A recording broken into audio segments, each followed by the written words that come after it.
এই লেখাপড়া তুমি রং পেন্সিল থেকে রং করতে করতে দেখি মুখে কি লাগাইছো দেখি, রং পেন্সিল দিয়ে রং কি মুখে করা হয়েছে দেখি। আহ হ্যাঁ।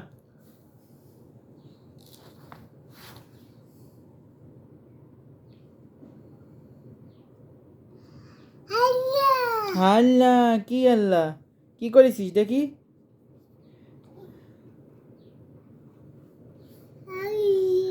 আহ, এটা কি লিপস্টিক? এটা তো রং পেন্সিল, এটা দিয়ে তো এখানে লিখতে হয়, এখানে লিখতে হয়, এই যে এখানে লেখাপড়া করতে হয়। তুই তা না করে তুই কি করতেছিস?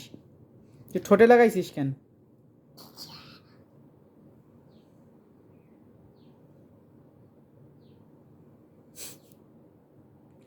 এ ও মুখে খাস না, পেট খারাপ হবে। ধ্যাৎ, হাই, ধ্যাৎ, হাফসা। আম্মু আম্মু আম্মু আম্মু দিস না, দিস না আম্মু। কি